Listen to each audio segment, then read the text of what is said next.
Sehingga nanti dilihat kalau undang-undang ini tidak mensejahterakan rakyat, buat apa undang-undang itu digolkan misalnya gitu. Nah, jadi saya melihat sekarang yang diuntungkan dengan reformasi hanya kelas menengah ke atas gitu.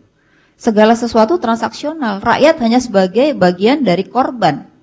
Bagian dari korban, karena masyarakat tidak menikmati, tapi kelas menengah dan sampai kelas atas dialah yang menikmati reformasi sampai dengan sekarang. Maka kalau kita lihat perubahan-perubahan di dalam sistem politik tidak diterima oleh kelas menengah karena merugikan bagi kelas menengah itu sendiri gitu.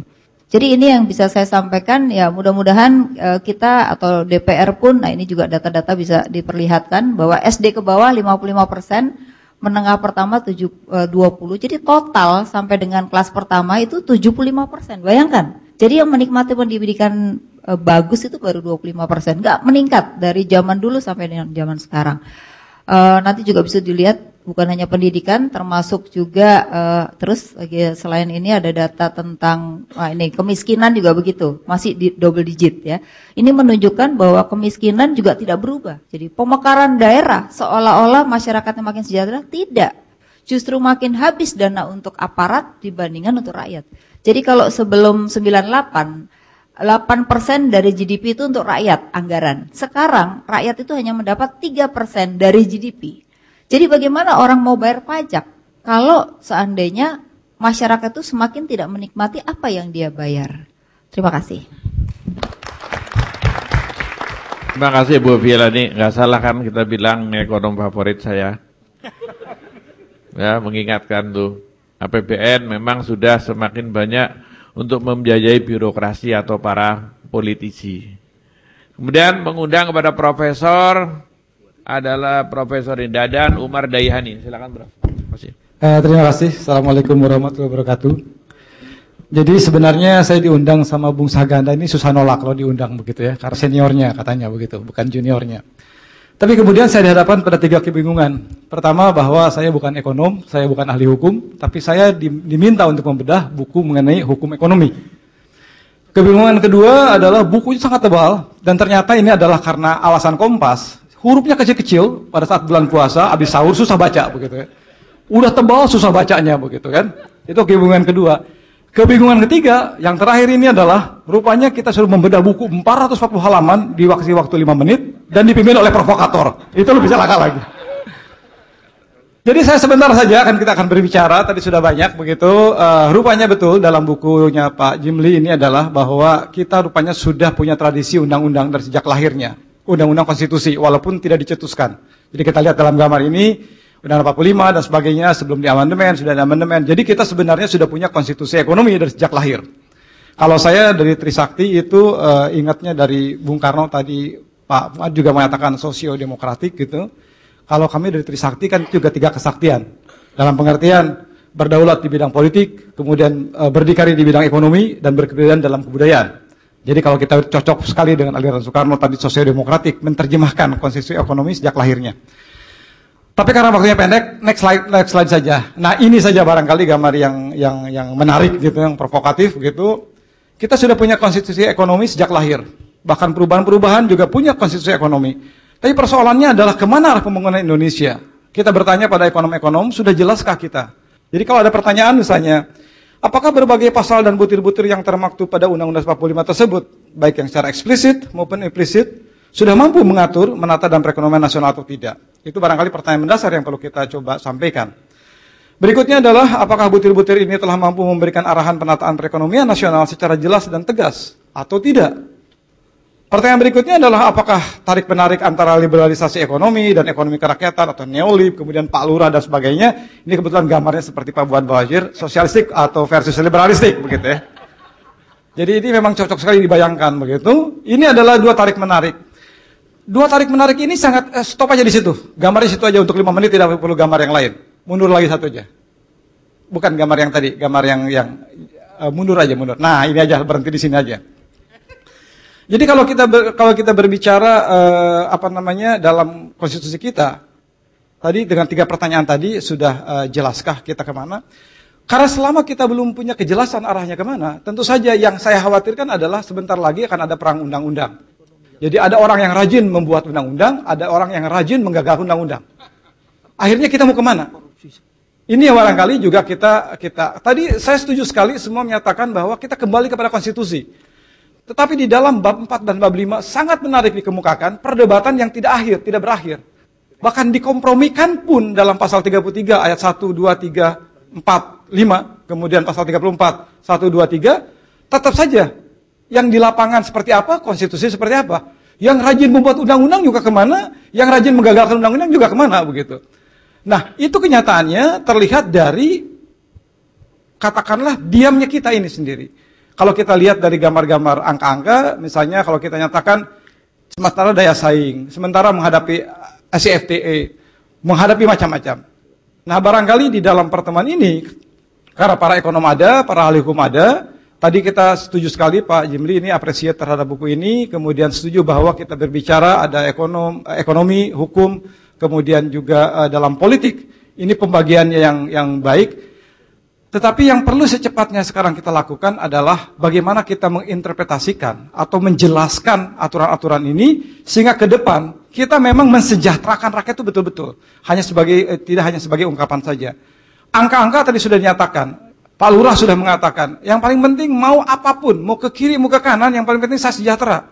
Dan ada di undang-undang. Barangkali kitalah yang harus menerjemahkan sejahtera itu seperti apa. Nah, jangan sampai kita ke kiri, diambil yang enak-enaknya, ke kanan yang diambil yang enak-enaknya, yang tidak enak siapa? Yang di tengah-tengah ya rakyat, begitu. Ini yang barangkali perlu ditegaskan dalam pertemuan ini.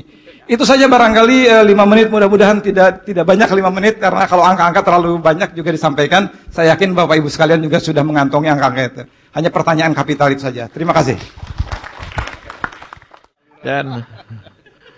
Dan memang ini tadi pembicara itu karena waktu ya memang mohon beribu maaf itu 5 menitan. Jadi kepada ke floor juga kita mintakan ini semua bicara. Dan yang singkat ini penting, saya kasih contoh 2. Buku The General Theory yang sangat terkenal karangannya John Maynard Keynes. Itu bukunya tipis dan hanya ada 1 grafik. 1 aja grafik kayak gambar tadi 1. Atau Paul Samuelson dengan disertasinya yang sangat terkenal, ekonom besar dari Harvard itu, disertasinya cuma 40 halaman, singkat tapi bermutu. Mudah-mudahan bapak-bapak bisa seperti itu, singkat bermutu. Silakan. Bismillahirrahmanirrahim. Assalamualaikum warahmatullahi wabarakatuh. Saya hanya membuat pernyataan, bukan pertanyaan. Kepada para ekonom, termasuk yang khusus Afilian ini, dia memimpin Ken dan Komisaris BRI. Mungkin Bank Rakyat Indonesia ini tidak rakyat lagi. Apakah falsafah, ideologi, mazhab, dan teori ekonomi, kebijaksanaan ekonomi, dan praktek ekonomi ini sesuai dengan konstitusi? Menurut saya, semua tidak. Apakah seluruh undang-undang yang menyangkut ekonomi yang juga ditulis secara panjang lebar oleh saudara Jimli di dalam buku ini yang konstitusi ekonomi, dia tidak bicara tentang ekonomi Indonesia, konstitusi ekonomi. Cuma Sagana saja memainkan Perpol ekonomi Indonesia. Apakah cita-cita proklamasi ini, cita-cita kebudayaan kita sesuai dengan undang-undang ekonomi? Seluruh undang-undang ekonomi bertentangan dengan konstitusi kita, bertentangan dengan kebudayaan kita, bertentangan dengan karakter bangsa ini. Saya kira karena ini bulan puasa, cukup. Kalau ingin berdebat, cukup. Di mana saja baik. Kita buka lagi. Sudah, pesannya nyampe banget. Semua undang-undang, hukum, praktek apa semua tidak sesuai dengan konstitusi. Tepat sekali Pak Parawan Parisit. Berikutnya Pak Wendy. Iya nanti yang jawab ini kalau ada waktu beliau-beliau diminta menjawab dari mulai Pak Jimli. Ya. Pak Wendy silakan. Terima kasih. Pertanyaan saya untuk Pak Jimli, Ibu Afiliani dan kalau bisa dengan Pak Fuad sekalian. Kalau undang-undang kita bisa langsung monitor atau mengajukan judicial review ke Mahkamah Konstitusi, Pak. Yang jadi masalah itu adalah turunannya PP dan Perpres. Saya ambil contoh Perpres nomor 27 tahun 2007. Itu yang mengizinkan peritel itu masuk sampai ke desa-desa. Jadi kita lihat itu ada Indomart, Alfamart, semua masuk ke desa-desa. Itu jadi masalah besar untuk ekonomi kerakyatan.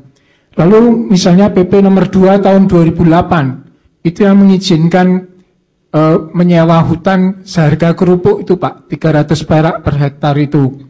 Itu sekarang Malaysia itu menyewa hutan sampai berjuta-juta hektar untuk kebun sawit. Lalu akibatnya kita tukar guling itu Pak. Maling ikan kita barter dengan petugas KKP kita itu. Lalu ambil contoh yang lain, PP nomor 40 tahun 2009 yang mengizinkan motor masuk jalan tol. Itu sekarang kita bisa lihat moge itu Pak, motor-motor besar itu bisa masuk tol Jagorawi terus ke puncak itu. Jadi siapa yang mengontrol PP dan Perpres itu yang ditandatangani oleh ya Pak Wedi sudah nangkap. Baik, berikutnya lagi, ya kan?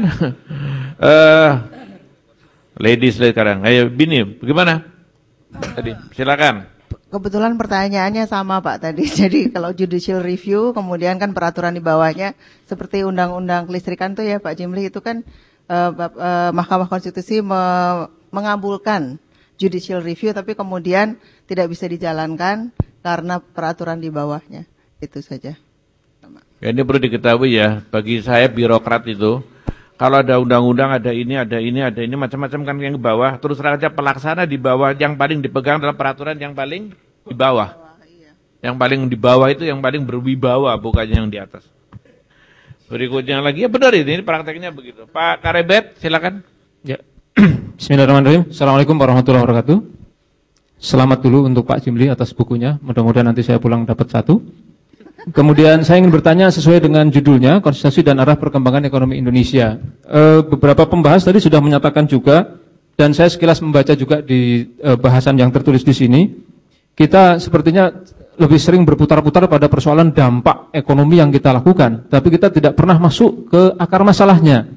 Dan tadi salah satu pembahas juga menyatakan bahwa solusi bagi kita ada di 2 kubu, kubu sosialis ataupun kubu kapitalis. Yang mana saja terserah, buat saya tidak. Sebab saya terus terang mendalami ekonomi Islam, dan di dalam ekonomi Islam dijelaskan ada sistem ekonomi Islam. Kenapa kemudian tidak ada arus yang ketiga membahas tentang Islam dari sudut pandang ekonominya? Saya kira Pak Jimli juga sudah memahami hal itu. Saya melihat beliau dari dulu ada sedikit-sedikit bersinggungan dengan itu. Tapi nampaknya di buku ini tidak masuk ke wilayah itu. Pertanyaan saya, mengapa tidak masuk situ? Karena perkembangan ekonomi kita sudah sangat jelas. Dari tahun ke tahun kita masuk ke dalam dampak. Bahkan catatan saya, 3 peneliti asing sudah menyebut bahwa Indonesia masuk dalam kategori the failed state, negara gagal. Salah satunya adalah karena kemiskinan yang tidak beres-beres, korupsi dan sebagainya. Ini dampak semua, tapi saya ingin mengajak pada forum kita, kenapa tidak kita mulai dari apa sebenarnya akar masalahnya, sehingga kita tidak terjebak lagi di dalam diskursus ini. Sekedar mengingatkan, Bung Karno menyebut bahwa kita menggunakan sistem ekonomi Pancasila, tapi sistemnya adalah sosialis. Lalu Orde Baru juga menyebut kita sistem falsafahnya Pancasila, tapi sistemnya kapitalis liberalis. Sekarang neolib bahkan tadi disebut-sebut berkali-kali. Lalu bagaimana dengan Islam? Itu saja. Terima kasih. Assalamualaikum warahmatullahi wabarakatuh. Baik, terima kasih. Ini ekonomi konstitusi atau konstitusi ekonomi. Lain kali nulis juga yang ekonomi Islam atau Islam ekonomis, barangkali gitu ya. Baik, berikutnya lagi Pak Andrinov. Silakan. Jadi kita sedang bicara tentang konstitusi ekonomi. Nah, jangan-jangan ya persoalan sebenarnya justru ada di konstitusi itu. Ya. Jangan-jangan rumusan kita di dalam konstitusi itu tentang ekonomi ini belum begitu jelas, belum begitu solid. Kalau kita lihat pasal tambahan hasil amandemen ya, yang